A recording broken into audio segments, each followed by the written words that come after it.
Our major weapon of struggle against apartheid oppression and exploitation is our people organized into mass formation of the democratic movement.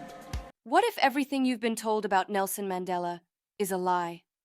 What if the man who walked out of Victor Verster prison in 1990 wasn't the real Mandela?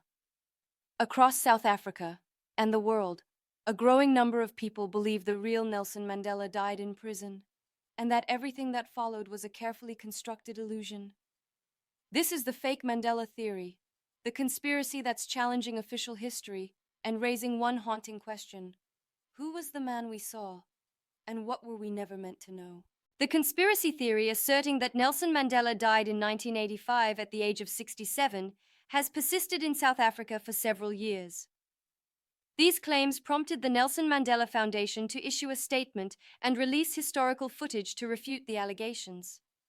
One might expect that South Africans would place greater trust in the Mandela Foundation than in such unfounded narratives.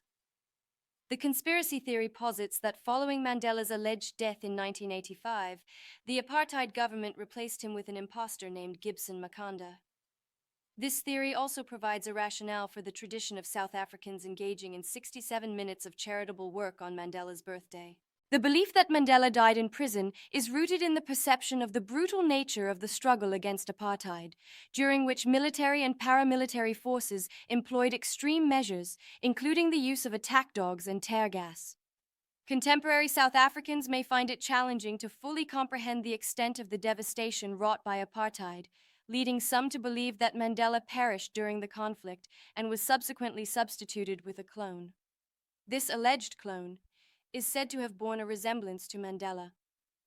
According to the conspiracy, he was taken to prison in May 1985, where a group of doctors from London performed minor surgical procedures on him. Following this, he underwent training to mimic Mandela's speech and mannerisms. Some theorists suggest that this deception may have contributed to the dissolution of Nelson and Winnie Mandela's marriage. Gibson's biography remains enigmatic. While he is purportedly South African, some speculate that he may have Zimbabwean ancestry.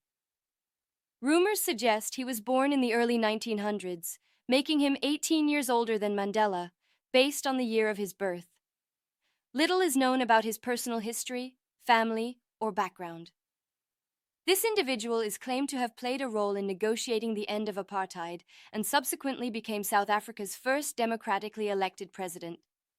The implication of this theory is that the individual leading the African National Congress in negotiations with the National Party in the early 1990s was not a genuine freedom fighter, but rather a figure manipulated by his adversaries. Although this conspiracy theory circulated for some time without significant traction, it resurfaced in 2019 following the emergence of an image depicting a younger Mandela, leading many to believe he had died long before the conclusion of apartheid. This theory seeks to account for the enduring inequalities present in post-apartheid South Africa. The current political landscape, characterized by its constitutional governance and economic policy framework, reflects the legacy of Mandela's generation. Ultimately, these conspiracy theories imply that the authentic Nelson Mandela did not achieve the liberation of South Africa.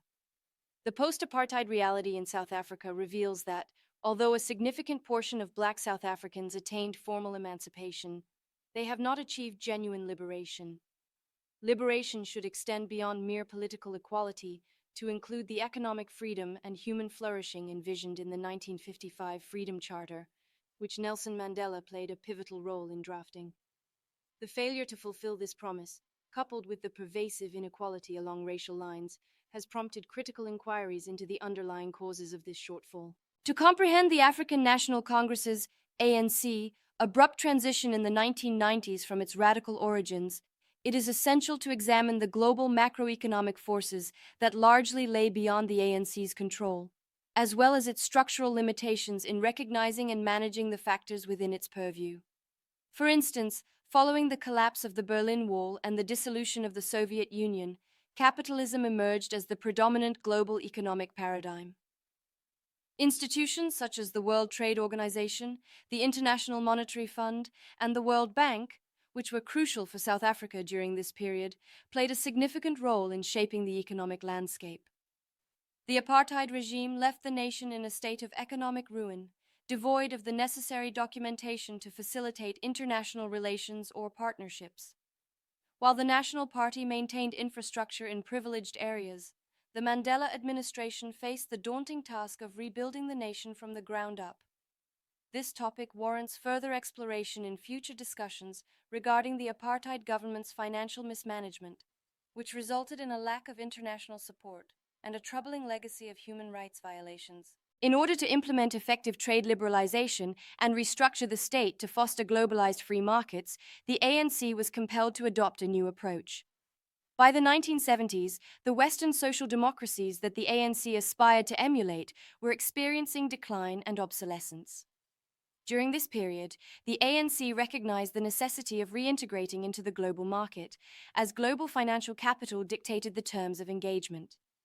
Mandela's decisions were informed by his assessment of the political feasibility of the time, which explains the divided perceptions of his legacy among South Africans. Depending on the perspective, Mandela is either revered as a hero of liberation or criticized as a sellout. The characterization of Mandela as a sellout is a flawed interpretation, as it erroneously presupposes his infallibility, which he did not possess. It is also crucial to acknowledge that he did not make these decisions in isolation, nor was he as singularly powerful as often perceived. These discussions gained urgency when the ANC entered a government of national unity in 2024, and even as early as 1994. Ultimately, the actions of the ANC illustrate a stark divergence from its original mission, contributing to the ongoing proliferation of conspiracy theories surrounding Nelson Mandela. Whether you believe the official story or question what we were told, one thing is clear. The truth about Nelson Mandela's life and legacy still stirs deep emotions, suspicion, and debate. The Mandela who walked free inspired a nation, but the idea that something, or someone, was hidden in the shadows raises a chilling possibility. How much of history do we really know?